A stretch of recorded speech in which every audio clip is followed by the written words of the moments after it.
the chase and the hunt, and I set the pace when I'm running. So guys, it's Thursday. Yesterday, Wednesday, I actually added, I've changed carpet in an Avalanche. And today, for all my Skar lovers, we have 4, it looks like DDX 12s, which is one of my favorite Skar subs.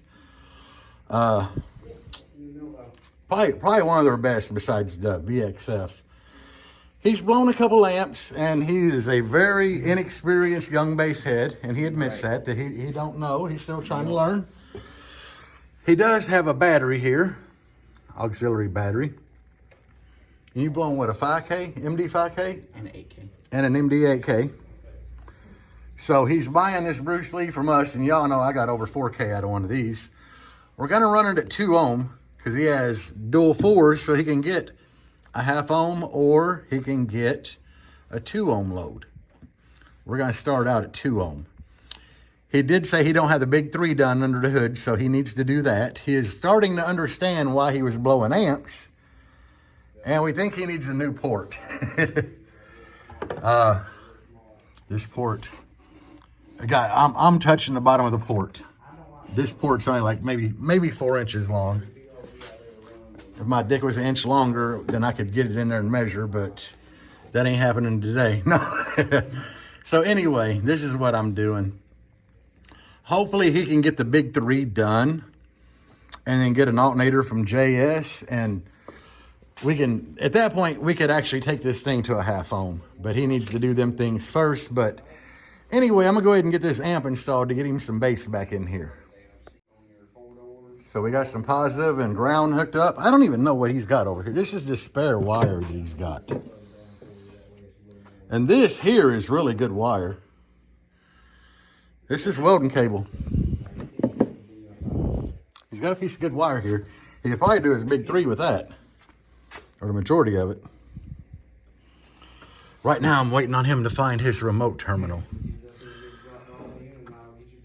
or remote wire, and RCAs and all kind of other shit. He better have RCAs that'll fit back here. They're DS18s. As long as they reach back here, it's golden. It should reach. This kid said he's seen me on TikTok before, but he's never seen me on YouTube. And I tell him, you're going to be on YouTube. Maybe at a short video, but who knows?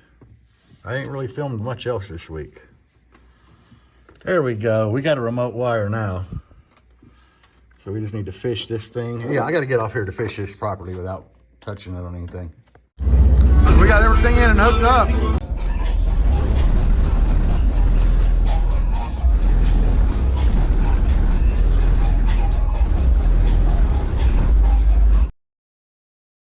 We're in the old Nissan, or no, it's Mitsubishi Outlander. But this is what I wanted to show y'all. Boom. Peep it, guys, peep it. Who remembers that company? Like, my God, they used to be so good back in the day. And now they just kind of fell off, and, you know, they're, I don't know, they're not great. I mean, I ain't gonna say they're terrible, but they're just, yeah, they kind of fell off. But anyway, guys, I am doing video. I was just talking about how Rockford killed herself. That's we're talking about how Rockford killed herself. Yeah, that's kind of where they ended up at. I mean, I know Steve Mead still, he still bumps Rockford, but my God, he's got like 2 of the biggest amps they make per subwoofer in his shit. They just didn't keep up with the time. Yeah, Still good stuff, just didn't keep up with technology. Yeah, that's pretty much how it went. Which we could say it about a lot of companies, you know. MTX, are they even still around? They used to be a huge name back in the day. Bro, I used to rock the hell out some Thunder subs. Oh, yeah. What? Hyphonics, they were like huge back in the day, and they just kind of fell off. Soundstream, another one, fell off. Soundstream still has little mini marine stuff. JL, you know, you could say they kind of fell off. They have done really nothing for the car radio bass scene in 10, 15 years. So Rockford's another one of them companies that was like a huge giant in the car radio scene that fell off. And dare we say Kicker did the same thing, but they're trying to make a comeback. So, yeah. I will say one of the companies that I remember from my early days of car radio that kind of came out of nowhere was Crossfire. Like they popped up on it. Remember they had the white amps with the really weird squared off logo on the front, you know, the way it was painted with a paintbrush. Crossfire like came on the scene and they just stayed there. And when times changed, which what I think really was a big change for everything was Sundown and DC Audio.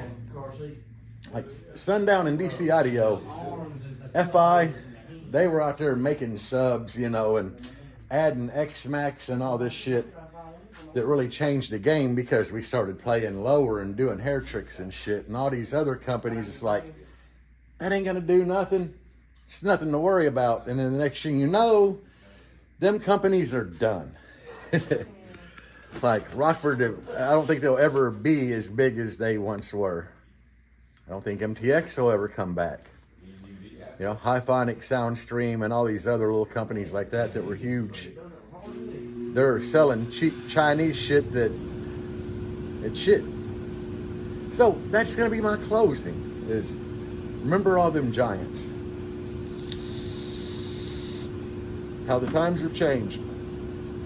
Now, the kid that I did the amp for, that's right, yeah, I said Kicker was trying to make a comeback, but yesterday's footage, putting the old Bruce Lee amp in the back of the Blazer on the 4 DDX 12s.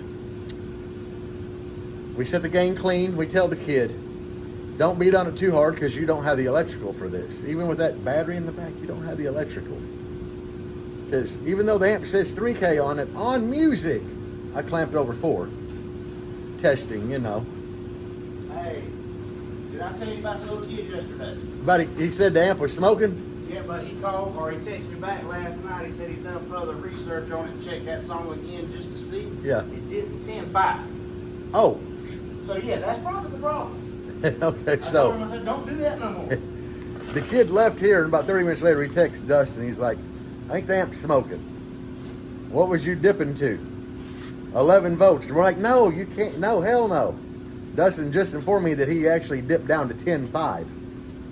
At 10.5. So luckily he ain't killed the amp, and we got to try to get him to spend a little more money for a big 3 upgrade and an alternator. I think his grandma ordered him another battery and is going to order him an alternator to go with it. So Dustin just said that his grandma was going to order him another battery and get an alternator, so he can actually have voltage and stop killing amps. So anyway, guys, that's going to be all for this little video. It's just, you know, a little what's going on.